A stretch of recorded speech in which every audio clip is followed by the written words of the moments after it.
Hello and welcome back to the Join Dota League Season 3 here on HeflaTV 1. We're going to have a little bit of change of pace as we go to American Dota here now on the American Division 1 of the league.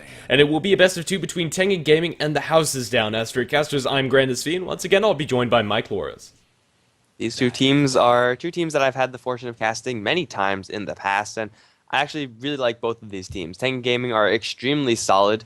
I don't really recall them making any huge blunders. I just remember nice, clean play, and the House is Down. I really like watching them because they run weird stuff like all the time. Jubilu is a pretty insane Meepo player. I believe it was Jubilu, and Oh, they also run a couple of other weird heroes when the time comes to it. So it should be a very interesting matchup, guys. yep, I'm definitely hoping to see Jubilu get his hands on his Meepo because whenever I've seen it, he's been able to completely take over the game or at the very least have a really good impact. So if they leave that in the pool and Tengen Gaming don't pick heroes that are just innately very good against countering or about countering Meepo, I think the House is Down will be able to grace us with a Meepo. And we're going to hope for that one. The really standard heroes to be picked up in the first phase, with the exception of Earthshaker, aren't that great against Meepo. Like, Skywrath can be really good if you catch one out. Razor is one of the better ones, I would say. But overall, the heroes that you want to pick up first are not the best heroes versus Meepo. But usually I would see people going against the House is Down end up banning Meepo in the second phase.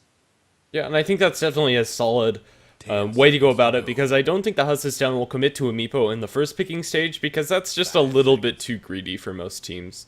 But yeah, I don't know, I think the House is Down. They have some really solid supports as well. Boogaroo's impressed me a lot, and just their team coordination, the team fights. That said, Tengen Gaming are no slouches. They have some pretty good players as well on their side, and we should have a fairly close game, or at least one can hope.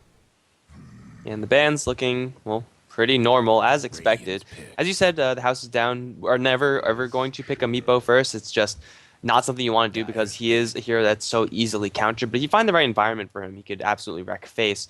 Earthshaker's the first pick for the House is Down, both as a pseudo-ban, also just a very strong opening, a support hero with very long initiation range, can be offensive, can be defensive, really depends on the other heroes in your lineup, but it's a good way of open up, especially if you're going to be preparing for Meepo. But maybe we're harping a little bit too much on that hero because they have other heroes that they can play also.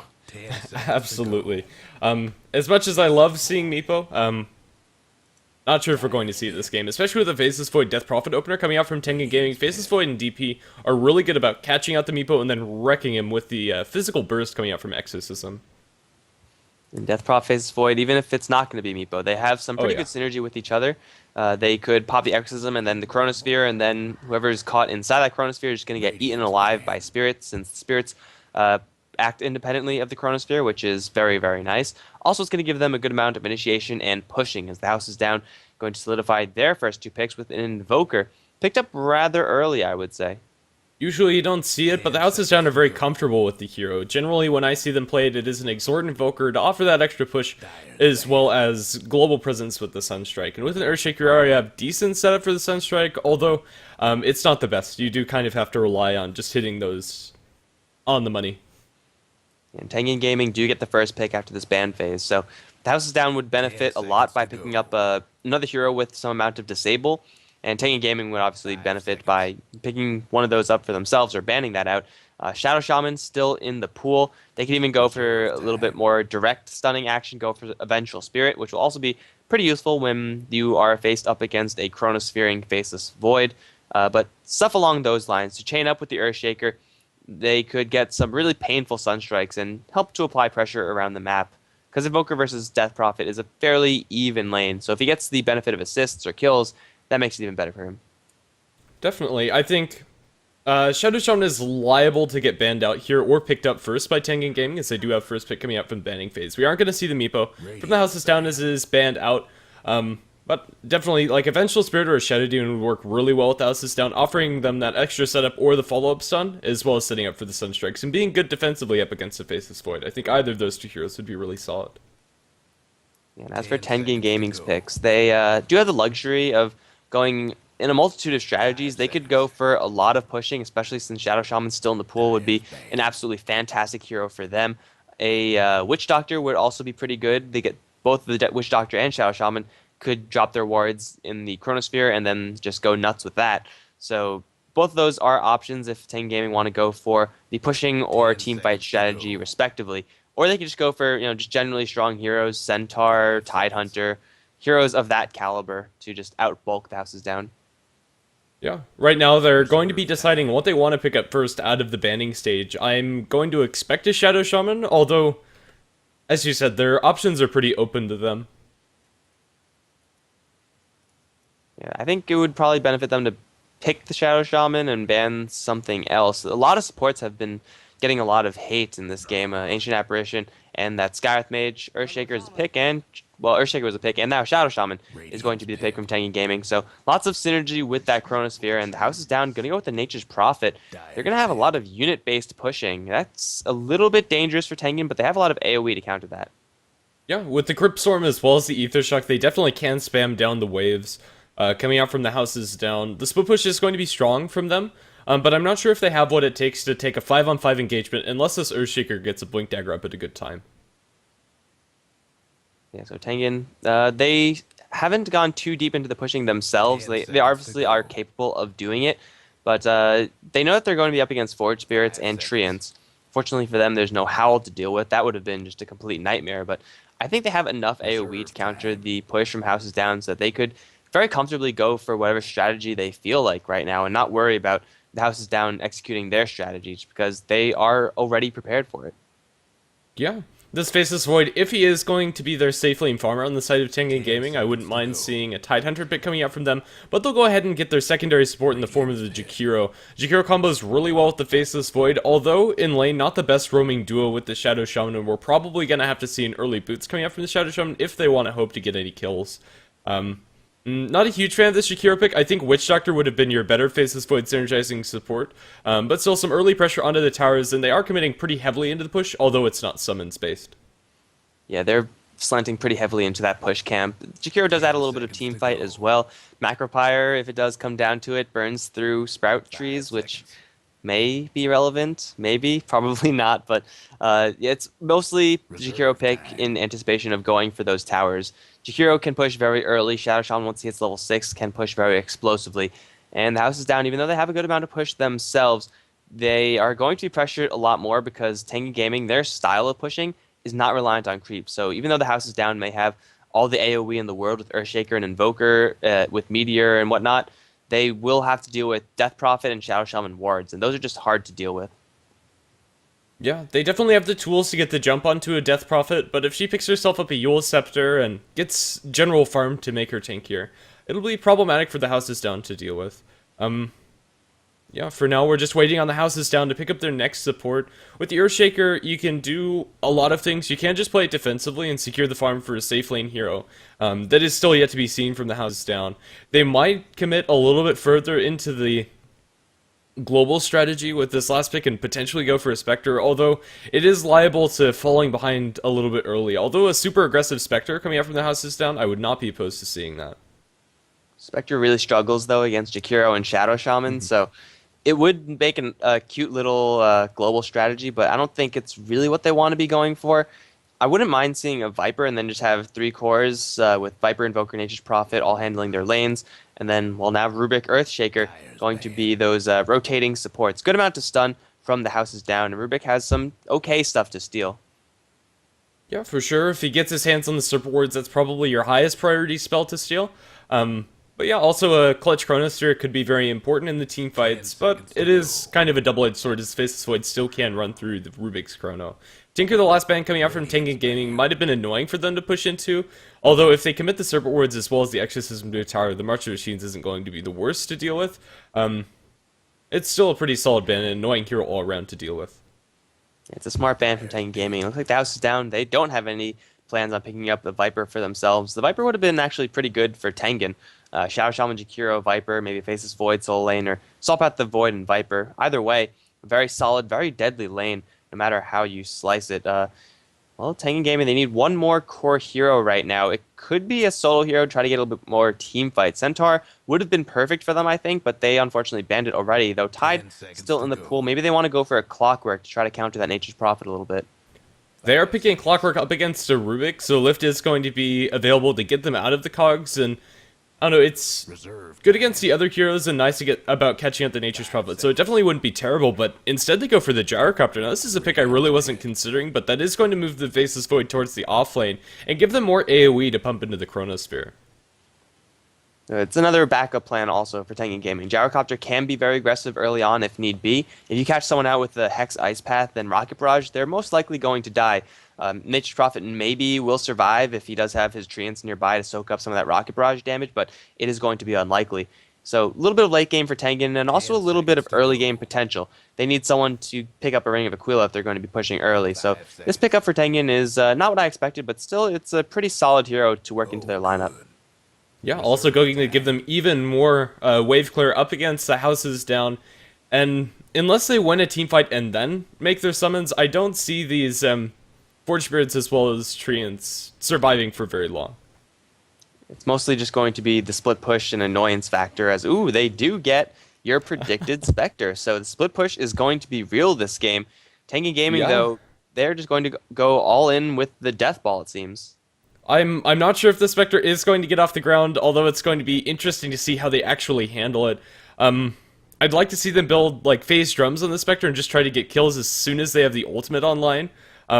But then again, Spectre, if she's not able to get those kills, then transition into something bigger. Her late game threat's going to be severely harmed.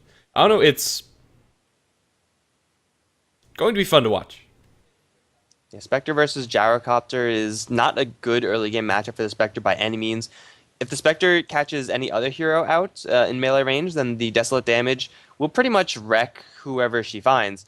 But in this scenario, if she finds a Gyrocopter 1v1, then, well, the Gyrocopter is going to unleash all hell on the Spectre, and there's nothing really the Spectre can do about that. So I agree with you, though Spectre would ordinarily love to get Radiance as fast as possible. This game, I just don't see it coming up fast enough, so she should be going for a little bit more of the early focused items. Go for the drums, go for the power treads, and then maybe just go for a Diffusal Blade for a little bit of damage. Yeah. Well, that said, we are going to start with the customary pause, and it will give us time to introduce the teams, with the houses found playing on the Radiant side, with the supports being Boogaroo on the Rubik, Vestius on the Earthshaker, and, well, I assume this is going to be our mid-invoker played by Yuka Jubilu, going to take up the Nature's Prophet and Laposa on the Spectre, although I'm not exactly sure where these lanes are going to settle down. I'd assume that's a mid-invoker. Yeah, most likely is going to, as we have on the Tengen side, Ryanoob playing the Gyrocopter, as he and everyone are actually gearing up to head down to the bot lane. Bartlett is going to be playing the Shadow Shaman, supporting along with Tunurla's Jakiro. Railgun's going to be playing the Faceless Void, probably going to be soloing a lane, and then that leaves Squee-Eye on the Death Prophet, most likely heading mid. She does have an old talisman and no regen yet, but she'll probably get some pulled to her. Yeah, I'd expect probably two Tangos, or from a combination of the Shadow Shaman and Jakiro. It would be very weird to see her without any regen going to lane. But Tengen Gaming are going to secure a little bit of control over the enemy jungle, or at least try to with this early rotation. They're actually going to smoke. If they lead out with the Shadow Shaman, are able to get the Shackles off on somebody or land an Ice Path, Rocket Barrage is one of the best level 1 spells, and if they can isolate a single hero, that person is probably going to die. Will they be able to do that? Let's see. Rubik might just be walking straight into this. Boogaroo's in the trees. He's going to pop the smoke. Will they be able to chase him out? It looks like he will just find a nice little juke path and make his way out of there, and I don't think that THD are going to get caught out here. Laposa's hanging around, but not close enough for any of the disables coming up from Tengen. That was pretty fortunate for the houses downside. They were, it seemed like, in a bad position, but fortunately for them, the smoke popped when the Treant was still just barely in vision. If the Treant was a little bit farther away, then Rubik would have been the victim of a smoke gank. That most likely would have been level 1, because he would have probably just gotten locked down and burst down. But the smoke popped right at the perfect time for him. And, well, I was about to say, as they were smoked up, the house's downside would have been kind of lured into a false sense of security, given that they did have scouts out, so the smoke would have gotten a little bit more value than it ordinarily gets. But, as it stands, just a little bit of gold wasted for Tengen. Now they're going to settle down into their lanes. It's going to be 3 heroes versus 3 heroes down on bottom. And, well, Nature's Prophet will just head up towards top. Lane's kind of as expected. Yeah, the aggressive trolling coming out from Tengen is pretty strong if they're able to isolate a single hero, although if the Shadow Shaman gets off to a slow start, his level 6 isn't going to come out for a while, but Yeah, with this aggressive trolling, I don't see Leposa getting much of any farm. The defensive Fissure, or actually the aggressive Fissure, going to split off Bartlett, but with no follow-up damage for that. It is just going to be soaking experience for the Spectre, playing very defensively off towards this side. I'm not sure there's much else that these supports can offer than just a defensive Fissure or two. Yeah, this is mostly a lane designed to keep Spectre alive at all costs. It's not a lane designed to kill, because with two melee heroes versus a Gyrocopter, if you do try to get a kill, you're going to get a face full of rockets, and nobody likes a face full of rockets.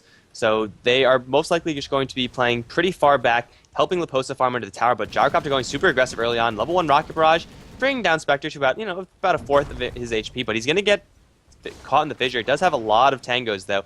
Even Tunurla trying to chomp his way through a couple, so they're going to get that Gyrocopter out of the situation, but already forcing out a lot of restoration from the Spectre. Very, very non-committal act from Tengen, but doing a lot with it.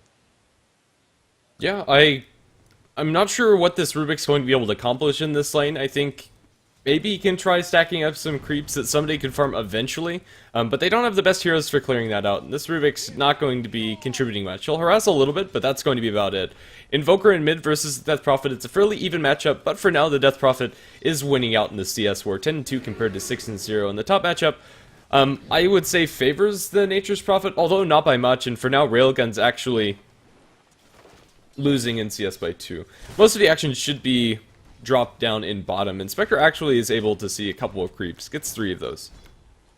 Yeah, I think this is definitely a game for Railgun to pick up a Quelling Blade. It'll make life a little bit easier in the last hitting department, but more importantly, it'll also give him a free route out of those sprouts. And really, a sprout with a Wrath of Nature is the only way this Faceless Void is going to die up top. He's not going to get any kills on this Nature's Prophet until he gets to level 6, in which case the door for kills does open up. But if he gets sprouted and Sunstruck, then, well, that could be a very dead Faceless Void. The mid lane should go a little bit better for Invoker in a couple of levels. Level 1 Exhort is not that impressive. Once he gets to that to level 3 or 4, then the base damage he has is going to be absolutely huge, especially since he could just chill by himself and doesn't have to leave the lane in order to help out with those Sunstrikes. They're going to go for the post on the bottom lane, though. They set up a very early missile from this Gyrocopter. They're looking for a Hex or something, but once again, Shadow Shaman, he is slow as all hell. He's unable to catch up with that Shackles, and the Ice Path is not even up for Jakiro. So they throw the missile, and they put a little bit of aggression towards the houses down. But now Tunurla is going to get caught up into the air. Fissure going to separate the dragon from Shadow Shaman. But here comes Ryanu with the Rocket Barrage, and the house is down. They have to respect this Rocket Barrage. They can't fight up against it. They're going to keep poking away at Tunurla, slowed down by that dagger. This might even be the first blood. Jakiro is going to try to run to the neutrals. Neutrals are actually going to focus the wrong thing. They go for the creeps, and now Bartlett in a little bit of trouble as well. Rocket Barrage is not enough to save him. They're going to tank right through that, and Shadow Shaman is going to be the next kill. And now Ryanu is going to get fissured away from his team. They've brought so many heroes down to his bottom lane. The house is down, but they absolutely clean up. Earthshaker getting 1, Nature's Prophet getting 2, and a huge loss for Tengen. Yeah, they just dove a little too hard there with the lack of boots on the Shadow Shaman really biting them. Now Death Prophet in mid, Sunstrike going to be off the mark, the Cold Snap will it be enough? The creeps will get the kill after the Invoker dies to the DP. A 1-for-1 trade in the mid lane, favoring the Death Prophet because she got the experience, and it's just a little unfortunate that Invoker wasn't able to line up that Sunstrike, or he would have been able to get that very convincingly. In the end, diving into Cold Step, never really a great idea. That was pretty bold from the Invoker turning around. He could have just ran straight, and he had more movement speed, so he would have been just fine. But deciding to turn around for the Snap Sunstrike, if he landed all of that properly, it would have been a kill before the Death Prophet would have had a chance to do anything, but unfortunately not to happen. But now on top lane, they're looking for Jubilu, who is going to spot the fact out that he's up against now a 1v2 lane. Tengen have abandoned the bottom lane for the most part. Bartlett is still stalking mid with an Invis Rune from the Shadow Shaman that was not, it was spotted by the houses down, and well, they're going to pop the level 1 Exorcism, the only level 6 the Death Prophet. The push isn't that strong, but they get a Shackle onto Vestius, landing a Fissure onto 2, but the Spirit's still chomping away with 1 Crypt Swarm. The Airshaker is going to drop. Tower's still pretty healthy, but they get a kill. Kind of much needed. The Death Prophet is going to have a fairly good time this game, as the bottom lane has been abandoned by Tengen. I think it might be a little bit too early to abandon ship down there. Yeah, I would have liked to see them leave the Gyrocopter with the Jakiro. Even though the Shadow Shaman is roaming with an Invis, I still think the Gyrocopter could put a little bit of pressure on the Spectre. And, well, for now it is going to be alleviated and gives room for Leposa to farm. Currently about tied with the Gyrocopter, but that's going to remain about the same as Jar picks up his momentum, as does the Spectre. Yeah, phase boots for each side, and Spectre level 4 versus level 4 Gyrocopter. Gyrocopter is going to keep chilling up on top as they actually bring Face's Void down here. He does have the Chronosphere plus level 3 Time Walk, so if he does catch Leposa in that sphere, then well, they'll be able to lay some damage into the Spectre, but really the levels on the support's not high enough to make it a super decisive kill, though Spectre should go down regardless. So Railgun is going to get a little bit of farm down here, and the Gyrocopter versus Nature's Prophet matchup is, again, a fairly easy one for the Gyrocopter. Flat Cannon and Rocket Barrage will clear off everything, but he has to worry about this Earthshaker, who is rotating up. If he gets caught with the Fissure, this Gyrocopter might be in a little bit of trouble because the Rocket Barrage does lose a lot of its value when you're dealing with this many units. And Bestius looking for the Fissure block, unfortunately will miss. But in the meantime, Tengen, they have 3 heroes looking towards mid lane. They weren't spotted, but this is a very aggressive time for Tengen to leave the lane with their Face's Void and try to roam. I've seen this from them before, but I don't think it's going to work this time. Yeah, and I think it was pinged out or at least noticed that somebody was rotating because they've completely abandoned bottom lane. All the supports are missing. I don't think Invoker's going to get caught out, and you just look at Yuka's positioning. He's not showing his face in lane, and now they'll get the tier 1 tower from the rotation, so it's not complete without fruit, but they start out with Sprout onto Ryanoob, setting up the Sunstrike, now the follow of Fissure. Ryanoob's going to die up in top lane. He has 6 charges, only going to save him for a little bit while securing the, securing the kill for the creeps. Still, Tengen are going to be okay with that. At least they got the tier 1 tower, but losing your Gyrocopter, not a great thing at this point in the game. Though Tengen's lineup is very good at pushing, they're not exactly playing a lineup that needs to be pushing, especially with the Gyrocopter and the Face's Void. So if they make kills for tower trades, ordinarily if you're playing a super aggressive pushing comp like we saw in Game 2 of the last set, it's what you have to do.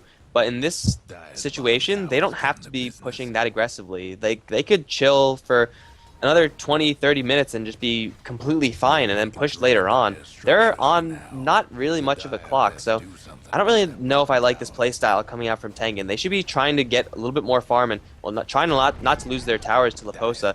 They do get the tower deny in the bottom lane, but they're just going to keep going down on bot. They do get a very long-range Sprout onto Ryanoob. Sunstrike, not going to be there, but he's going to be just fine. Yeah, the rocket is coming through onto the Nature's Prophet, which will be a little bit annoying for him. I think they'll be able to clean that one up. It is only level 1 after all. The Death Prophet has thrown him down. We'll throw it a Crypt Swarm, but a Salve on Spectre will keep her in fighting shape. Yeah, I really don't think they are on much of a timer. Usually Spectre is going to be one of the biggest kings in the late game situations. They go for the haunt up into top. They get the Fissure follow-up on it to Nurla. The Ice Path is going to delay things for now, but now the damage is going to be there, and he's surrounded, can't get anywhere. An easy kill on the Jakiro. The Death Prophet still is an absolutely terrifying hero, but she is going to be going for a mech in this game. So a lot of sustain coming out from her, and I don't think a mech would have been built on anyone else. So it's a nice item to have for sure, but Tengen, they're just not getting exactly what they want. Ryanoob's down in the bottom lane farming again, but they could have easily shut down the Spectre a lot more than they have been. Spectre's at 1,300 gold. I said before I would have liked to seen drums, Aquila, those types of early game items. I think this is kind of changing. This is a game where you could go for Relic into Radiance. Yeah, especially if she's able to keep herself safe and secure that farm. With the pressure that they've taken off of her, I definitely think that saving up that gold and going for the Relic might be the better choice for Leposa. It's all about how these next couple of minutes in the game pan out, but it's definitely an option. As up in top, they're going to group up and push yet again from Tengen. They don't have Surf Wards available, as Shadow Shum's only level 4, but they have 4 heroes right-clicking, as well as the Liquid Fire from Jakiro. Should be a fairly easy tower. So it's tower down, but in the end, that's going to mean the lanes are a little bit easier for the Spectre to farm in. While she is down bot farming herself, just doing her own thing. I think the bottom lane is going to be the next objective. Tengen, they seem to want to make this Death Prophet exorcism count as much as it possibly can. I would be okay with them chilling for a little while and taking this a little bit slower. But if they just want to group up and push, then if they get a nice gold advantage, maybe secure Mask of Madness for the Faceless Void, maybe Drums, Aquila for the Gyrocopter, they could continue to be super aggressive in this game, and it might pay off for them because the Jakiro with that level 3 Liquid Fire is going to get a little bit better, but not by much. Yeah, Jakiro, he does have his level 6 available on top of that, so the combination coming out from Railgun as well as from Nurla is online, and they should look to get some kills with this. If the Faceless Void was a little bit healthier, I'd like to see him just jump straight on a kill right now, but they're going to have to wait for a little bit longer. So Railgun is back down bottom. He has Power Treads, Mask of Morbid Death, Morbid Mask. Jeez, I'm like Mask of Death, Mask of Madness. It's Morbid Mask. Dota 1 getting into my head all over again as they do Haunt in up on top with the Sunstrike onto the Shadow Shaman. Actually, they didn't use Haunt. It was just to get the Post Spectre a little bit more experience, a little bit more gold for the assist. But still, she's sitting at 1,800 gold. Tengen, they're still applying some pretty good pressure, but I don't think it's enough pressure to stop the Spectre entirely. Yeah, and once the Radiance comes online, it's going to make her quite a big teamfight threat, especially for the Shadow Shaman and Jakiro. If they're isolated away from everybody else and getting that Desolate damage on top of that, there's very little that they can do to survive. Jakiro not as bad as the Shadow Shaman, but Shadow Shaman might just die straight up to the Haunt with nothing else on top of that. Oh, Ryan Noob almost getting insta-gibbed from the Wrath of Nature Fissure combination. They throw a Nature's Prophet in there, they throw a Sunstrike, but Ryan Noob fortunately goes the right way. Now he's going to run straight to Nature's Prophet. The Nature's Prophet, though, instantly into TV Scroll, will be denied because of the Ice Path. That's a kill for the Gyrocopter. Very easily done for him. He's not too strong as far as the HP is concerned, but he is going to pick up a Helm of the Dominator now. So a little bit more bulk, a little bit more damage for him, and then possibly looking to stack some Ancients, which so far have been untouched.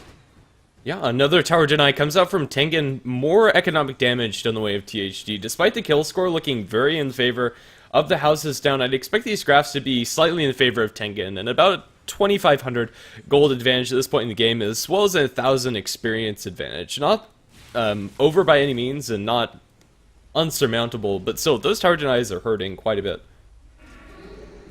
And THD, it's hurting even more, not just because they do have the numbers, just not in their favor, but also because Spectre is a hero that needs so much gold. If she had all those towers, if she, let's say got all those towers killed herself, she would have been so much closer to her relic right now. She's still farming pretty well towards it, but the way Tengen are playing, she's going to start losing a lot of map control in the form of these towers, and then things get a little bit more dangerous for her. They're going to send Death Prophet down to the bottom lane. She does have a Haste Rune with a mech available, so I think it's time for level 2 Exorcism to show how strong it really is.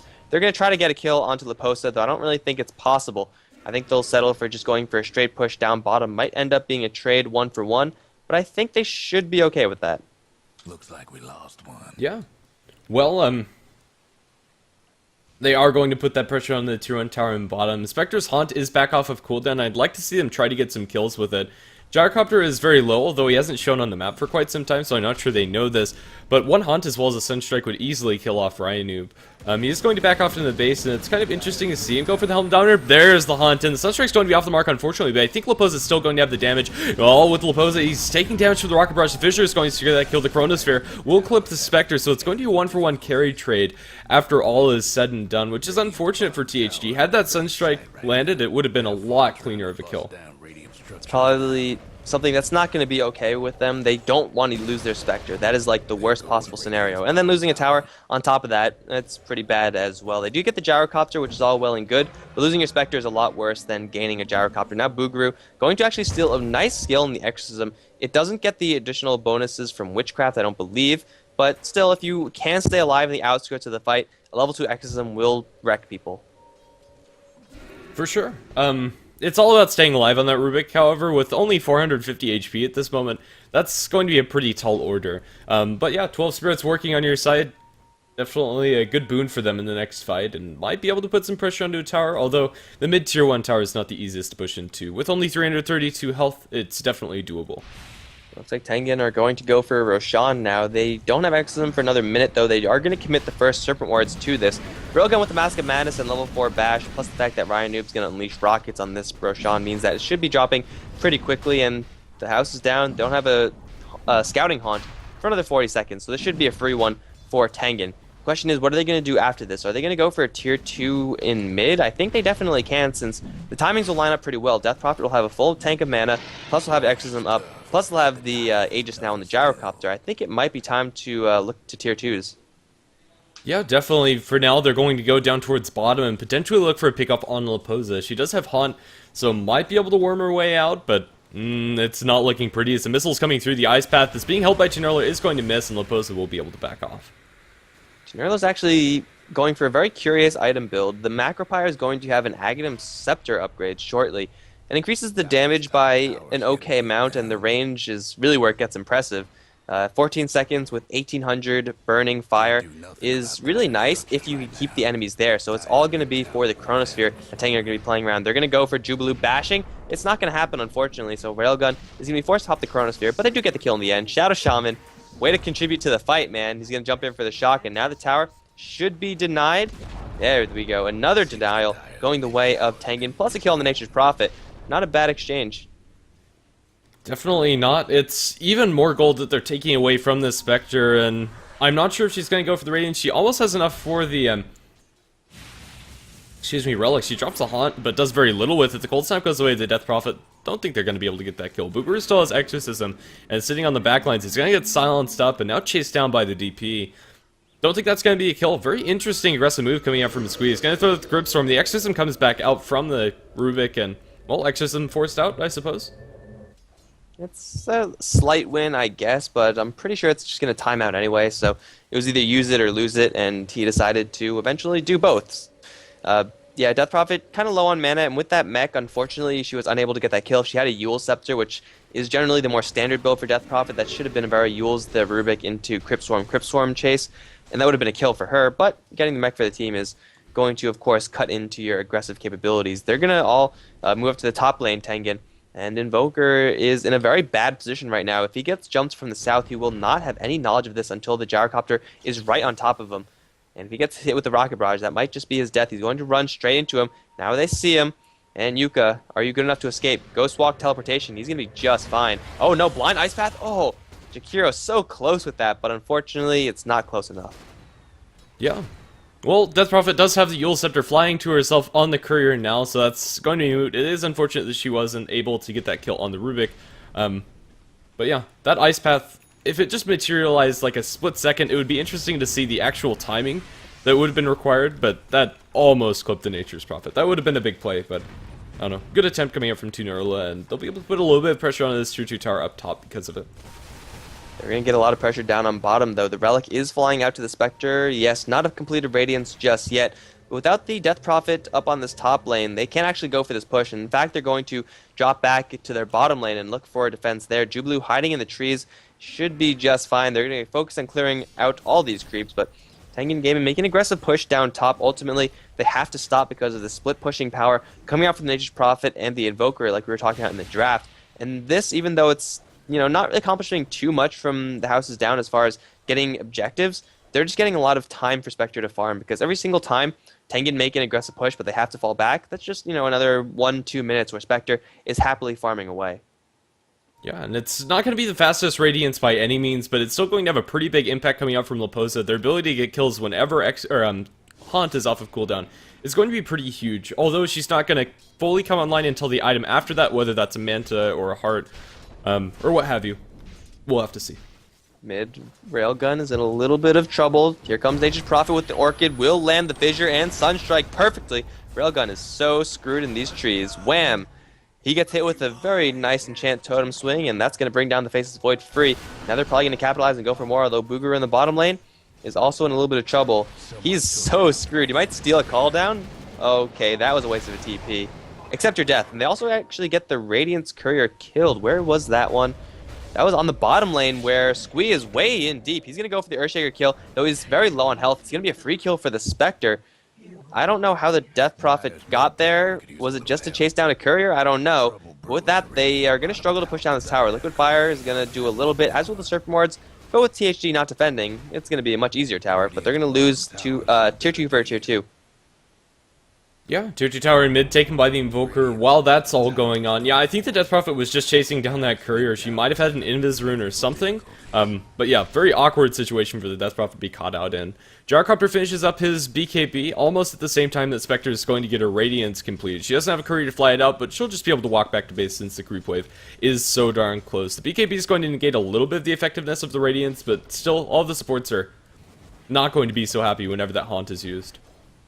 Jakiro is fairly tanky since he is going for a lot of bulk in the Point Booster Ogre Club, but Radiance is going to be a devastating item for the houses down.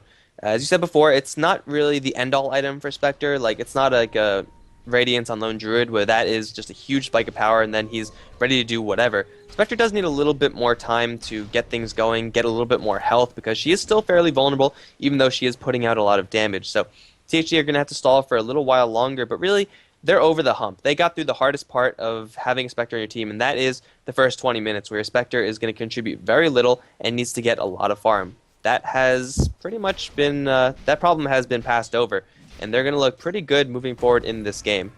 Yeah, Tengen, they have a 4,000 gold lead as well as 3,000 in the experience, although it's definitely not the end of it, and a lot of that is just coming out from the tower denies as well as farming a little bit more effectively on the death profit.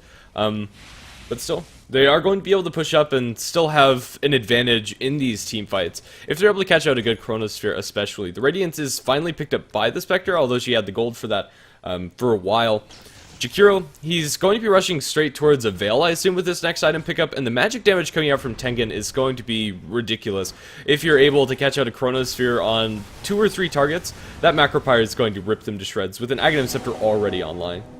And they're just going to go for it. I don't know if they have to commit any of their big ultimates for this. They could probably just work this down with right clicks and liquid fire. They're getting hit a little bit with a meteor, but the split push from the house is down, not quite there yet. They have level 2 exorcism for the high ground with, of course, liquid fire and serpents, so they're just going to go for it. Walking through an ice wall is always a pain, but they will get through it eventually. There you go, exorcism, spirits, and liquid fire. The house is down, they have to make a defense now. This is a good timing for the house is down, though now a blink dagger on Earthshaker. Suddenly it's a very bad timing for them. There are no creeps though, so they will be, in a pretty good position, all things considered. But THD, they're looking to make a defense very, very shortly. They're going to lose their tier 3 tower. Exorcism still active. They have to fall back, Tengen, as soon as they lose this Exorcism. Otherwise, they're just going to get cleaned up in a fight. But there's the Echo Slam from Vestius. Not going to do much damage. Ryan Noob does pop his BKB. And now a Chronosphere onto Jubilu, being forced down by Railgun. They've already taken down a couple. But in the meantime, Laposa and Bugru are going to kill off the Shadow Shaman down on the low ground. They're still going for the Raxes, though. They're going to lose the melee. And with Serpent where it's still firing at the range, they're going to lose that as well. The Macropyre is still on the floor doing some pretty hefty damage as Jubilu is now back. He's working on Tunurla. Missile will slow him down. Tunurla will get stabbed with the dagger. But everyone else from Tengen should be able to teleport alive. They lose a couple heroes, they gain a couple heroes, but most crucially, they take the Raxes. That is a huge win for Tengen. Absolutely. Earthshaker, that could have been a huge moment for him, but he didn't catch anybody that wasn't BKB'd with that Echo Slime. It did quite honestly nothing, and they delayed their initiation to the point where it was almost too late to jump in, and it was just too much for them to overcome. The damage from the surfboards as well as the Exorcism wrecked through their structures, and a really nice Chronosphere came out from Railgun. It landed on 3 heroes, and although the Macropyre only followed up on one of those, it's kind of unfortunate that Jakiro didn't get the greatest angle there. Still a convincing team fight win for Tengen, and that's going to make the rest of this game very hard for THD. Though their heroes definitely can deal with one lane of Rax down, it is going to stymie their economic growth throughout the rest of this game.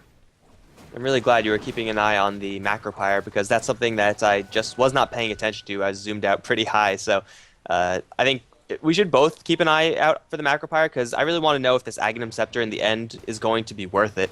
It seems like the answer is no if he can't land it on 2 or 3 people within that Chronosphere, but maybe the next one is going to be a little bit better. Who knows? For now, Tengen, they're going to go into the Roshan Pit, still with liquid fire and a lot of damage from the Gyrocopter. They're even going to commit Serpent Wards to this one just to make it a little bit faster. And again, it should be a free Roshan for them.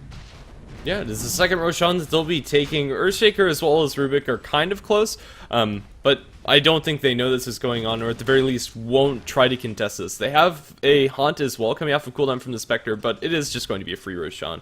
That'll secure themselves in Aegis, probably for the Gyrocopter, especially with his...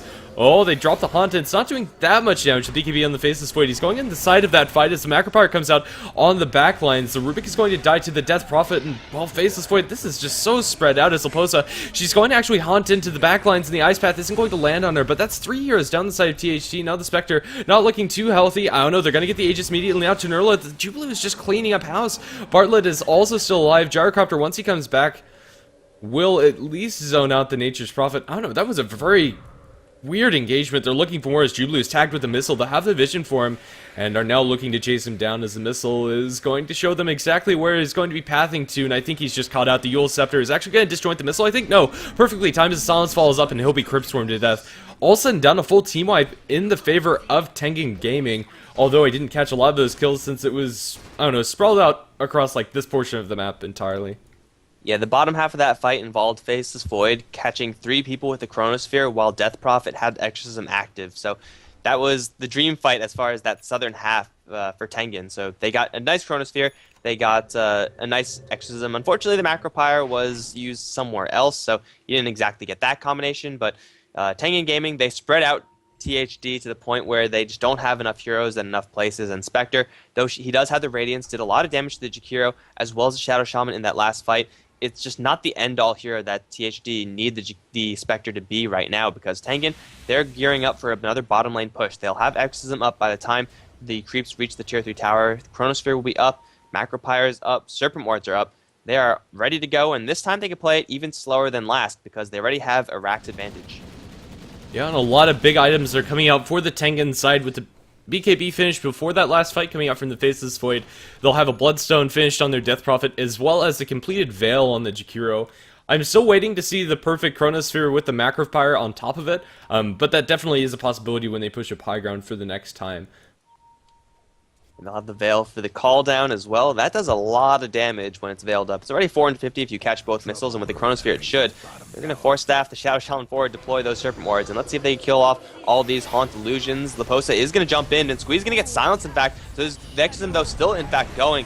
Now they're going to focus on Jubilu. That's going to be one. Leposa is going to be dropped in the back end by Vestius, as well as Leposa focusing on to Generlo. Vestius is up on the high ground, and, well, Tengen, they're all completely surrounded. Ryanu dropping pretty low. He does have a good amount of lifesteal, but he's got to worry about these Necro units, and Squee will actually, unfortunately, eat the Necro units with his Exorcism. No way to control that, really. Railgun going to jump forward for the Earthshaker. Vestius does blink out, however. Tengen, they take a much rougher fight than last time. They do take a tier 3 tower, but they don't take any Raxes.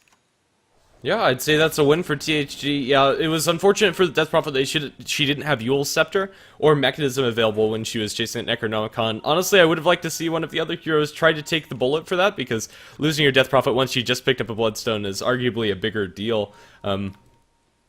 Yeah, still not the worst for Tengen, although... Well, Sunstrike, not sure whether it was actually aimed. Nobody was slow enough to get the kill there. Yeah, the Chronosphere for Tengen wasn't as good as last time. They didn't catch 3 in there. Also, the houses down just were a lot faster in pulling the trigger. On the top lane fight, they let the tower take a lot of damage, and then they even let the Raxes take a little bit of damage before they ultimately had the fight started. This time, the tower was barely initiated upon by the Serpent Wards when the houses down decided to jump in. So the timing for them worked out a lot better in their favor, though still Tengen are getting some pretty big items off after these fights. It is 16 for 16, and the houses down take a slightly better fight down on bottom, and now they're going to catch out in the mid lane. Squee, he was over here before, and he's just kind of suicidal. This is going to be the second death after his Bloodstone. Though he does commit suicide, he's going to be down for a crippling 45 seconds. Oh man, I don't know what this Death Prophet is doing over in mid. Yeah, that's 4 Bloodstone charges on the Death Prophet, and with a Bloodstone that doesn't have the charges, it's pretty much a useless item. A Heart or a BKB would have served him a lot better in those situations. So yeah, I don't think it's going to really pay off for the DP. Also, I don't think they'll take the high ground because of this, but they'll at least be able to put some pretty significant damage if Tengen don't get back to defend. Yeah, in the last fight as well, Earthshaker's Echo Slams have been really not that great. If they're able to catch more than just one BKB targeting them, I don't know, THD could still win a fight. They will send the Faceless Void back, and that's all that they're going to be able to force out. They get about a third damage on the tier 3 tower, which is nice, but that's about it as well. Through the jungle, they're looking for a big initiation. So Macropyre comes out without the Chronosphere, actually does very little damage. They'll be able to catch out Bartlett, and I think he's going to die. He's sprouted up. The right click should be there as Leposa picks up the Jakiro on the other side as well. 2 kills being given away of THD, and I think they found a little bit of momentum in this game as all the Death Prophet's coming in. She has her Exorcism. It's doing a lot of damage to Leposa. She has the Blade Mail to lay a little bit of that. Will the Spectre actually die? She will, as she is brought down by the Death Prophet. Ultimate Jubilu also going to fall. Cryptstorm not even necessary. 2 more kills coming out from the Death Prophet, and padding that Bloodstone a little bit more, and now Railgun looking for the Earthshaker. He has a Chronosphere. He's going to be forced to deploy this onto Vestius. There could be a steal coming out from Booger, although that wouldn't do very much in this situation. Vestius is going to be bashed down. Railgun going to steal another spell. It is going to be Chronosphere yet again, twice stolen. Still hasn't used it at all. The time walk forward into the bash coming out into Booger. Looks like Booger is going to die. BKB forced out. Will delay things for now. It gets a Chronosphere onto the Death Prophet, which is nice, but not going to save these barracks. I didn't know that. Oh wait, no, they're not done yet. They're going to Echo Slam onto Ryanu. Instantly, Earthshaker up into the air. Railgun and Squee both going to get caught with a deafening blast. Looks like that should be it. I don't think they have enough pushing power here as Shadow Shaman is in mid. But I actually like audibly groaned as Death Prophet went in with the Exorcism. But THD, they just weren't expecting that to happen. I wasn't expecting that to happen. Death Prophet just manning up versus 4 heroes. THD, they actually didn't throw any skills her way, and she just one by one fed off of them because they were mostly caught by surprise, I want to say. So Death Prophet catching a pretty large break there, just completely manning up. The score is still tied 20-20. Overall, that was a slightly better fight for Tengen. But still, the Raxes are fairly safe right now. And that last fight, I think we could really just see the weakness that is Macropyre. It doesn't do anything if you can't land an Ice Path afterwards or a Chronosphere or something. Yeah, and it did like maybe 2 ticks of damage to the Rubik, and that was it. In theory, it's one of the most damaging spells in the game, but that's only if you can keep them in place for 14 seconds. And, well, it does a lot of work when you have the Chronosphere to back it up, but I really think that Jakiro should just solely reserve that for that purpose. Or if they're, like, defending high ground or something. But when they're going for a fight in such an open area, definitely wait for Chrono. Well, it's a great tool for defending high ground, since it'll pretty much cover most of the ramp, or all the important parts of the ramp anyway, so between that and the Chronosphere, the Jakiro Macropyre will have some good opportunities to be extremely useful, but outside of that, it's just not worth casting. It will do pretty much nothing, and if Rubik steals it, it's not the worst, because THD don't have that setup that they really need to make it excellent, but it's still an Aghanim skill that Rubik will get his hands on, which is dangerous. Rubik won't get the Aghanim Scepter upgrade for it, but still, Macropyre pretty important for them to use. I don't know, if they're able to catch out like a large Echo Slam and follow up with the Macropyre on top of that, it's definitely going to be really good for THD. The Echo Slams just haven't been impressing me coming up from Vestias. I mean, it's not the easiest to get Echo Slams up against Tengen since they're not grouping up as much as you'd like them to, but pretty much this entire game they've either been 1 or 2 man Echoes. Bot lane, they're going to chase down Jubilu. Needs to sprout himself, but it's a little bit too late. Squeeze going to deploy the Exorcism very early, instantly into the TP. Jubilu is not going to survive that barrage of spirits. They deployed the Exorcism extremely early in order to get the Nature's Prophet, and Nature's Prophet crucially does not have a buyback. Top lane Railgun does not have boots of travel. This is just going to be a 2-man push for now. Without the Exorcism, they're going to jump forward for a nice Echo Slam onto Generla and the Haunt as well. The post dropping very low, though. Squee dropping low as well. She does get a lot of damage returned to the Blade Mail. Throwing the Evoker up into the air as the Crypt Swarm now stolen. Squee going to throw it up into the air. Where's the backup? Bartlett's going to jump forward for a shock to kill off the Earthshaker, but now the Shadow Shaman has bit off way more than he could chew. Where's the Gyrocopter coming from behind to kill off the Spectre? Now the call down to the BKB, but everyone is just long gone. Wait, no, Boogaroo's still here. And that's going to be the death of him as he tries to man fight up against the Gyrocopter. Not a good idea. Squeeze back at full HP due to the Exorcism. And they don't have a Jakiro or Shadow Shaman, nor do they have the Exorcism, but it's only an Invoker to defend. They could try to go for these Raxes or even a snipe on the Invoker because they still have the Chronosphere from the Faceless Void. They're just going to go for it. It might be a defense from THD, but it's going to be really risky. Buyback from the Rubik. It is available for the Spectre. They're just trying to delay as much as possible. Deafening Blast not disarming it long enough, and they're going to lose their second lane of Barracks. Heal Scepter on the Rubik just to secure that they have an uncontested Barracks. Time Lock stolen by the Rubik. He might be able to make something happen. He gets the lift from a very awkward range. I'm not sure what was happening there. But yeah, just one of those weird interactions. Still, melee Barracks is going to fall in the favor of Tengen, and they have a pretty huge advantage at this point. That's going to give Faceless Void his Mjolnir, not the largest of items to pick up, but between that Mask of Madness and the Power Treads, he's going to be attacking extremely quickly, and the Static Charge going to certainly help the Death Prophet a lot. She's been standing in the middle of the fights for pretty much all of the fights, and now with the Bloodstone and Heart of Tarrasque, she's going to be extremely bulky. Gyrocopter sitting at 3,600 gold himself, so everyone from Tengen getting some really nice items. Even Bartlett finding enough gold to get himself a point booster. Heading towards that Aghanims, though I don't know if he's going to get it by the time this game ends. He will have it eventually, I'm sure. But and that's going to help a lot in the mid lane push. And Jakiro does have that Veil, and he's gone for the Headdress. I suppose a Pipe in order to counter some of that Radiance Burn / Earthshaker damage. In the meantime, THD, the Spectre has Blade Mail. She has that for quite a while, but that's about it. Yeah, Spectre hasn't been able to find very good places to farm, and she's been picked off one too many times. And even the farm that she's able to get is going to be stopped quite a bit by them being those Mega Creeps coming out in the bottom and top lanes, which are going to give about half as much gold as you really want that Spectre to be having. And although she's been involved in a lot of kills because of Haunt, Leposa just hasn't been able to really become relevant. And illusions from Faceless Void, the free illusion rune scouting out Roshan. This might be the third Roshan for Tengen. They're going to put everyone in there, deploy the Serpent Wards once again. Don't think they need exorcism for this because Liquid Fire is making this pretty safe and pretty quick with Ryan Noob's damage. This will be the third free Roshan that Tengen are going to find themselves with. And then at that point, they have a tier 2 mid lane tower to take. And I don't think the Houses Down are going to take that defense unless the Earthshaker sees, you know, a really nice 5-man echo. They should just sack that and just try to get some split pushing going, but top lane is the only place where that's really viable. Bottom lane is pushed out way too much against their favor, and of course they're going to be going up against super creeps. Yeah, Ryanu picks himself up the Satanic, and THD, I think their farm advantage is just going to be unsurmountable here. As you said, I don't expect a tier 2 tower defense, although they'll position around it, unless Earthshaker gets the chrono of his lifetime. I don't think we're going to see an actual jump in. They throw an Ice Path on the backlines, and they're actually going to commit the Spectre Haunt to this. It's just not doing enough damage to get the Exorcism on his Squeal, or he does have his cheese, not going to be able to pop it, or will he? Will be able to. He doesn't have the Exorcism running, but the damage is just too much. The buyback from the Shadow Shaman, and GG called out at the end of that fight. I don't know, that was a last-ditch effort by THD to try to defend, and it just didn't pan out for them. Although they took the supports out, it was kind of obvious towards the end of that they wouldn't be able to actually defend against the last lane. I think at that point it was just the sheer overwhelming gold advantage that Tengen had just barreling their way through. Spectre wasn't tanky enough to withstand everything that she really needed to. She didn't complete her heart or really anything, so she was definitely not as big as the Houses Down were really hoping for. And Tengen, they didn't even use the Chronosphere in that fight.